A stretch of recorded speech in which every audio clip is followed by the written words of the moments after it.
ఓం నమో వెంకటేశాయ. జ్యోతిషరత్నాకరం ఛానల్కి స్వాగతం.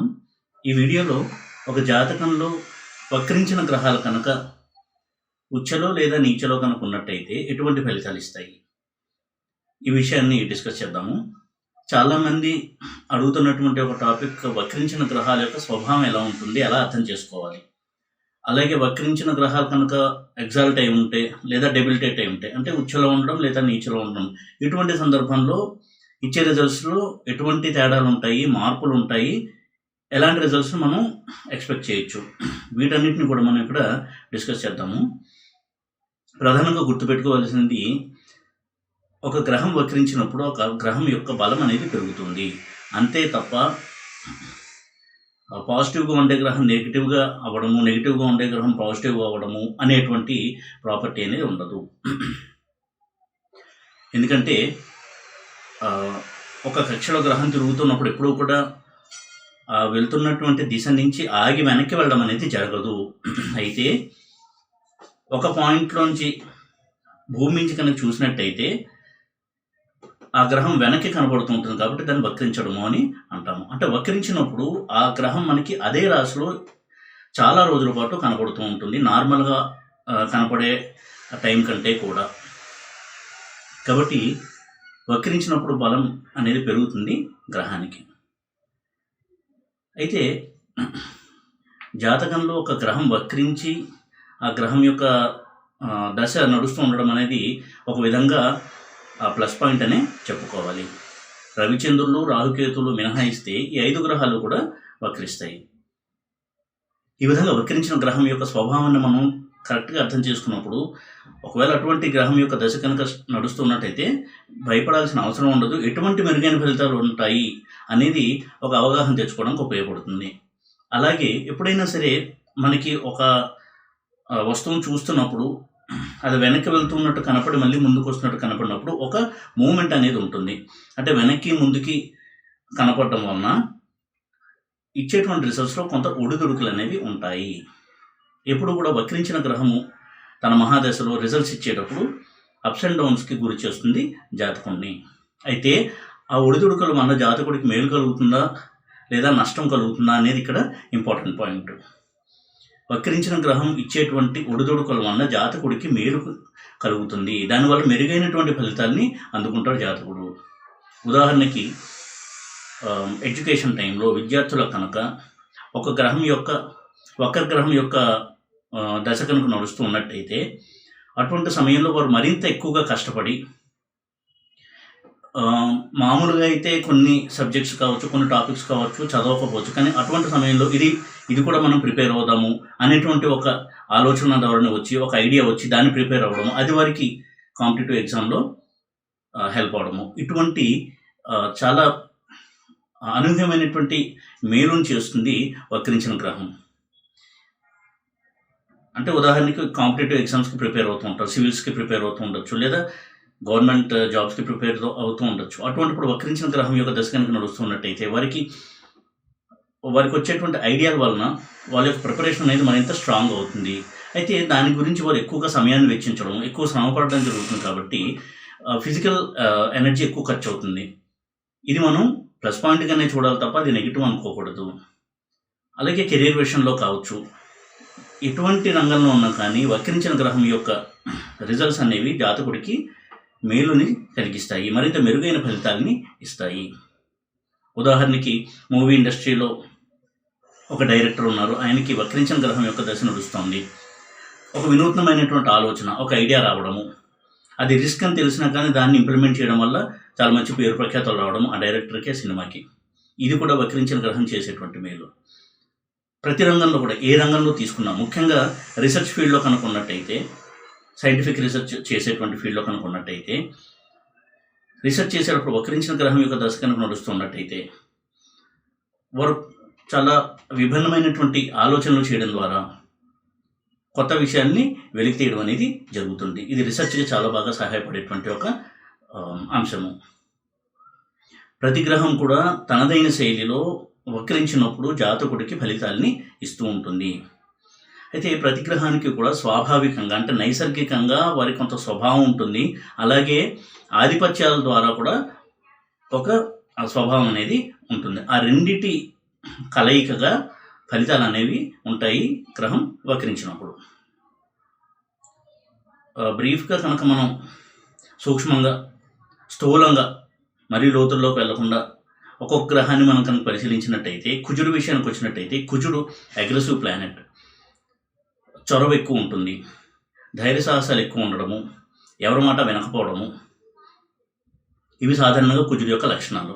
అయితే వక్రించినప్పుడు కుజుడు అటువంటి వ్యక్తి కనుక పోలీస్ డిపార్ట్మెంట్లోనో లేదా నేర పరిశోధన సంస్థ ఇటువంటి సంస్థలో పనిచేస్తున్నప్పుడు ఏదన్నా ఒక కేసుని సాల్వ్ చేయాలన్నప్పుడు ఒక డెసిషన్ తీసుకుని అది తీసుకోవడం వల్ల రిస్క్ ఉంటుంది అని అనిపించినా కానీ ఆ డెసిషన్ తీసుకుని దాన్ని ఇంప్లిమెంట్ చేయడం వల్ల సక్సెస్ని సాధించడము. ఇది వక్రించిన గ్రహం కనుక స్ట్రాంగ్గా ఉన్నట్టయితే ఆ జాతకుడికి ఆ గ్రహం ఇచ్చేటువంటి ఒక ప్రామిస్, నీకు సక్సెస్ని కంపల్సరీ గ్యారంటీగా ఇస్తాను అని వక్రించిన గ్రహం ఎప్పుడు కూడా ప్రామిస్ అనేది ఇస్తుంది. వక్రించిన గ్రహం బలంగా ఉంటుంది కాబట్టి గ్రహం వక్రించి మనం ఏదైనా ఒక రిస్క్ ప్రాజెక్ట్ కనుక టేకప్ చేసినట్టయితే దానికి సక్సెస్కి ఎక్కువగా ఆస్కారం ఉంటుంది, సక్సెస్ గ్యారంటీడ్గా ఉంటుంది. ఏదైనా ఒక ప్రాజెక్ట్ కనుక చేపట్టినట్టయితే అది ఏ రంగంలో అయినా సరే, అది సాఫ్ట్వేర్ రంగంలో కావచ్చు, కన్స్ట్రక్షన్ రంగంలో కావచ్చు, రియల్ ఎస్టేట్లో కావచ్చు, ఎందులో అయినా సరే వక్రించిన గ్రహం ఉన్నప్పుడు డెసిషన్ తీసుకుంటే కనుక అది బ్యాక్ ఫైర్ అవ్వకుండా ఆ జాతకుడికి సక్సెస్ని అందించడానికి అవకాశం ఎక్కువగా ఉంటుంది. అయితే ఆ గ్రహం అటువంటి యోగంలో ఉన్నట్టయితే, ఉదాహరణకి ఆ గ్రహం ఆ జాతకుడికి నెగిటివ్ రిజల్ట్స్ ఇచ్చేటువంటి పొజిషన్లో ఉంటే వక్రించిన గ్రహం మరింతగా నెగిటివ్ రిజల్ట్స్ని ఇస్తుంది. అలా కాకుండా ఒక సక్సెస్ని ఇచ్చేటువంటి కాంబినేషన్ ఒక గ్రహం ఉన్నట్టయితే అటువంటి గ్రహం యొక్క వక్రస్థితి ఆ జాతకుడికి గ్యారంటీగా సక్సెస్ని అందిస్తుంది. ఇక్కడ ఒక కుజుడు ఉదాహరణ చెప్పడం జరిగింది. అంటే వారు చొరవ, ధైర్య సాహసాలు ప్రదర్శించి రిస్క్ తీసుకుని ప్రాణం పోయినా సరే ఈ పని చేసి తీరాలి అంటే ఒక మొండి పట్టుదలతో ముందుకెళ్ళి విజయం సాధించడము. ఇది కుజుడు వక్రించినప్పుడు ఇచ్చేటువంటి రిజల్ట్స్లో ఒక ఉదాహరణ. అలాగే బుధుడు విషయానికి వచ్చినట్టయితే సాధారణంగా బుధుడు వ్యాపారానికి సంబంధించినటువంటి రిజల్ట్స్ని ఇస్తాడు. అలాగే రీసెర్చ్ ఫీల్డ్లో బాగా హెల్ప్ చేస్తాడు. అలాగే జ్యోతిష్యము, స్పెక్యులేషను, వీటికి బుధుడి యొక్క హెల్ప్ చాలా చాలా అవసరమవుతుంది. స్పెక్యులేషన్ బిజినెస్ చేస్తున్న వాళ్ళు అదే తన ప్రొఫెషన్గా ఉన్నటువంటి వారు ఒక్కొక్కసారి ఒక రిస్కీ ఇన్వెస్ట్మెంట్ చేయాల్సి వస్తుంది. అటువంటిప్పుడు బుధుడు వక్రించి స్ట్రాంగ్గా కనుక్కున్నట్టయితే గ్యారంటీగా సక్సెస్ అనేది ఇస్తుంది. ఆ యొక్క ఇన్వెస్ట్మెంట్ అనేది, ఆ డెసిషన్ అనేది ఆ జాతకుడికి సక్సెస్ని అందిస్తుంది. అలాగే రీసెర్చ్ ఫీల్డ్లో కూడా సక్సెస్ అందుకుంటారు బుధుడు కనుక స్ట్రాంగ్గా ఉన్నట్టయితే.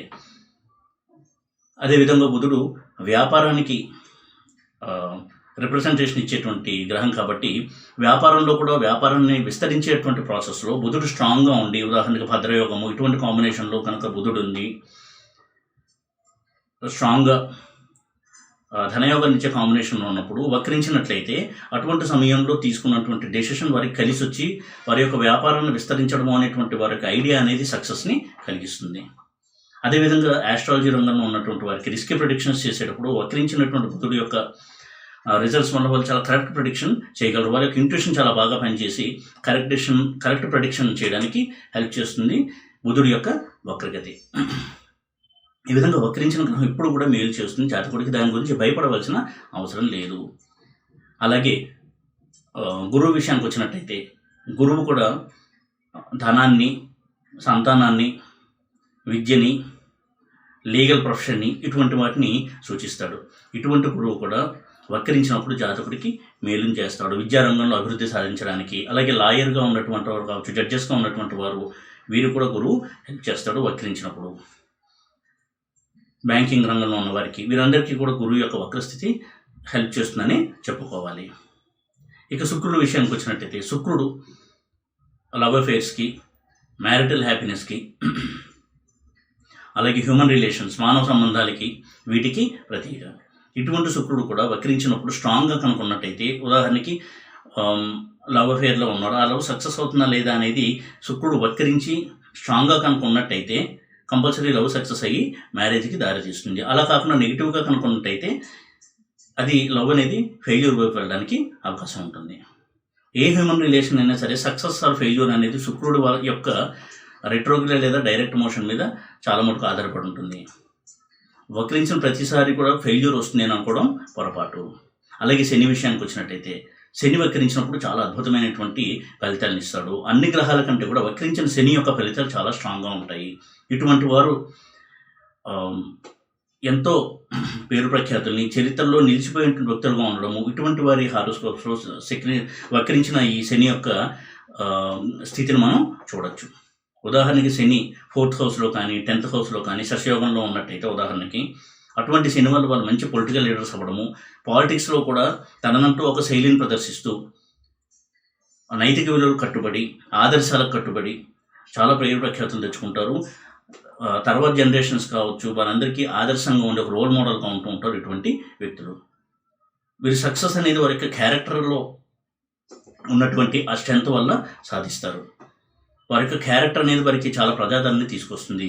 వక్రించిన శని ఎప్పుడూ కూడా ప్రజల శ్రేయస్సును కోరడము, చారిటీ చేయడము, ప్రజల కోసం బ్రతకడము, ఇతరుల కోసం సాక్రిఫైస్ చేయడము వీటికి చాలా హెల్ప్ చేస్తాడు. కాబట్టి ఈ 5 గ్రహాల్లోనూ శని యొక్క వక్రగతి అనేది చాలా చాలా మేలు చేస్తుంది జాతకుడికి. ఇక ఇటువంటి వక్రించిన గ్రహాలు కనుక ఉచ్చలో ఉన్నట్టయితే, ఒక అపోహ ఏంటంటే, ఒక గ్రహం వక్రించి ఉచ్చలో కనుక ఉన్నట్టయితే అది నీచలో ఉన్నటువంటి గ్రహంతో సమానంగా అవుతుంది అని. అది నిజం కాదు. ఎప్పుడు కూడా గ్రహం వక్రించి ఉచ్చలో ఉన్నప్పుడు దాని యొక్క బలం మరింతగా పెరుగుతుంది. అయితే ఎప్పుడు నేను చెప్పేటట్టుగా ఒడిదుడుకులు అనేవి ఎక్కువగా ఉంటాయి. అదేవిధంగా నీచలో ఉన్న గ్రహం కూడా వక్రిస్తే ఉచ్చలో ఉన్నటువంటి ఫలితం ఇస్తుంది అనుకోవడం కూడా పొరపాటు. మరింతగా ఎక్కువగా ఆ నీచలో ఇచ్చేటువంటి ఫలితాన్ని బలోపేతం చేస్తుంది. ఇది దాని స్వభావం. కాబట్టి అసలు గ్రహం వక్రించడం అనేది ఒక మంచి ప్లస్ పాయింట్గా తీసుకోవాల్సి ఉంటుంది ఒక హారోస్కోప్లో. ప్రధానంగా శని, కుజ ఇటువంటి ప్లానెట్స్ కనుక వక్రించినప్పుడు చాలా ధైర్య సాహసాలు ప్రదర్శించడానికి అవకాశం ఉంటుంది. అటువంటి డిపార్ట్మెంట్లో కనుక జాబ్ చేస్తున్నట్టయితే, ఉదాహరణకు పోలీస్ డిపార్ట్మెంట్లో కనుక జాబ్ చేస్తున్నట్టయితే, వక్రించిన శని, వక్రించిన కుజుడు చాలా అద్భుతమైనటువంటి ధైర్య సాహసాలు, మనోబలము, తను నమ్మిన ఆదర్శం కోసం ఎవరిని లెక్క చేయకపోవడము, ఇటువంటి చాలా బలమైనటువంటి రిజల్ట్స్ని ఇస్తారు శనికుజులు. శనికుజుల కలయిక ఎంతో అగ్రెసివ్ రిజల్ట్స్ ఇచ్చినప్పటికీ కూడా ఇటువంటి డిపార్ట్మెంట్స్లో చాలా చాలా సహాయపడుతుంది. మిలిటరీ డిపార్ట్మెంట్లో, డిఫెన్స్ రంగంలో, పోలీస్ డిపార్ట్మెంట్లో, ఐపీఎస్ ఆఫీసర్స్కి, నేర పరిశోధనలో ఉన్న వారికి, నేరస్తులను పట్టుకోవడం అనేది వీరి ప్రధానమైనటువంటి ఒక బాధ్యత. కాబట్టి అటువంటి రంగంలో ఉన్న వారికి ఈ శనికుజుల వక్రస్థితి చాలా చాలా హెల్ప్ చేస్తుంది. అయితే ఉచ్చలో ఉండడం వల్ల మరింత స్ట్రాంగ్గా ఉంటాయి ప్లానెట్స్. నీచలో ఉండడం వల్ల వాటి యొక్క స్ట్రెంత్ తగ్గిపోతుంది. అలాగే ఉచ్చలో ఉన్నంత మాత్రాన ప్లానెట్ పాజిటివ్గా ఉంటుంది అనుకోవడం పొరపాటు. అలాగే నీచలో ఉన్న ప్లానెట్ నెగిటివ్గా ఉంటుంది అనుకోవడం పొరపాటు. ఉచ్చ, నీచ అనేది స్ట్రెంత్ని తెలియజేస్తే తప్ప పాజిటివిటీ లేదా నెగిటివిటీని తెలియచేయవు. 6th lord, 8th lord, 12th lord వీరు ఎప్పుడు నెగిటివిటీని ఇచ్చేటువంటి ప్లానెట్స్. ఒక విపరీత రాజయోగంలో ఉంటే తప్ప వీరు ఎప్పుడు కూడా నెగిటివ్ రిజల్ట్స్ని ఎక్కువగా ఇచ్చేటువంటి ప్లానెట్స్. అలాగే శత్రుగ్రహాలతో ఉండడము, శత్రుక్షేత్రంలో ఉండడం, ఇవన్నీ కూడా కొంత నెగిటివిటీని యాడ్ చేసేటువంటి అంశాలుగా మనం చూడాల్సి ఉంటుంది. కాబట్టి ఈ వక్రగతిలో ఉన్నటువంటి గ్రహాలు, రెట్రోగ్రేడ్ ప్లానెట్స్ గురించి అనవసరమైనటువంటి భయాలు పెట్టుకోవడం కరెక్ట్ కాదు. అలాగే ఇక్కడ మరొక ముఖ్యమైనటువంటి అంశాన్ని ఎప్పుడు కూడా పరిశీలించాలి. నేను ఎప్పుడూ చెప్పేటట్టుగా జైమిని పద్ధతిలో ఒక గ్రహం యొక్క కారకత్వం ఏమిటి అనేది స్టడీ చేసి దాని యొక్క ఫలితాన్ని మనం నిర్దేశించాల్సి ఉంటుంది. ప్రధానంగా ఆత్మకారక కావచ్చు, అమాత్యకారక కావచ్చు, భ్రాతృకారక, మాతృకారక, పుత్రకారక, జ్ఞాతికారక, దారకారక, ఈ కారకత్వాన్ని కనుక గ్రహాలు తీసుకుని వక్రించినట్టయితే ఆ కారకత్వానికి సంబంధించినటువంటి రిజల్ట్స్లో కొంత ఒడిదుడుకులు అనేవి ఉంటాయి. ఉదాహరణకి దారకారకుడు కనుక వక్రించి స్ట్రాంగ్గా కనుక్కున్నట్టయితే అన్కన్వెన్షనల్ మ్యారేజ్ అవ్వడానికి అవకాశం ఉంటుంది. ఒక ఉదాహరణ మాత్రమే ఇది. అటువంటి కాంబినేషన్స్లో కనుక ఉన్నట్టయితే శని దారకారకుడై 7th హౌస్లో 5th లార్డ్తో, రాహుతో కనుక ఉన్నట్టయితే అది కొంత అన్కన్వెన్షనల్ మ్యారేజ్ అవ్వడానికి అవకాశం ఎక్కువగా ఉంటుంది. అందులో అన్కన్వెన్షనల్ లవ్ మ్యారేజ్ అంటే inter caste, inter religion marriage అవ్వడానికి అవకాశం ఉంటుంది. ఈ విధంగా ఇచ్చేటువంటి ఫలితాల్లో కొంత తేడాలు ఇవన్నీ కూడా ఇవ్వడానికి అవకాశం ఉంటుందని మాత్రమే మనం చూడాలి తప్ప రెట్రోగ్రేడ్ ప్లానెట్స్ ప్రతిసారి కూడా జాతకుడికి కష్ట నష్టాన్ని ఇస్తాయి అని అనుకోవడం చాలా చాలా పొరపాటు. వక్రించిన గ్రహం అనేది జాతకుడికి హెల్ప్ చేసేటువంటి ఒక ప్లానెట్. అటువంటి గ్రహం యొక్క దశ రావడం అనేది జాతకుడికి చాలా చాలా మంచి విషయంగానే భావించాల్సి ఉంటుంది. కాబట్టి వక్రించిన గ్రహాల యొక్క స్వభావాన్ని అర్థం చేసుకోవడంలో ఇటువంటి పొరపాట్లు చేయకుండా, అపోహలకి లోను కాకుండా సరైన పద్ధతిలో అర్థం చేసుకుని, అలాగే ఆ గ్రహాలు అంశ చార్ట్స్‌లో ఎంతవరకు బలంగా ఉన్నాయి అనేది కూడా చూసుకుని, జైమిని పద్ధతిలో కూడా కొంతవరకు అనలైజ్ చేసి, ఆ గ్రహం యొక్క స్వభావాన్ని అర్థం చేసుకోవడం వల్ల మెరుగైనటువంటి ప్రెడిక్షన్స్ చేయడానికి మనకి హెల్ప్ చేస్తుంది. ఈ రెట్రోగ్రేడ్ ప్లానెట్ యొక్క స్వభావాన్ని అర్థం చేసుకోవడము, దాని యొక్క అండర్‌స్టాండింగ్ అనేది మనకి ఈ విషయంలో అంటే ప్రెడిక్షన్స్ చేసేటువంటి విషయంలో చాలా మటుకు హెల్ప్ చేస్తుంది. ఈ వీడియో కనుక మీకు నచ్చినట్టయితే లైక్ చేసి, షేర్ చేసి, సబ్స్క్రైబ్ చేయండి. ఓం నమో వెంకటేశాయ.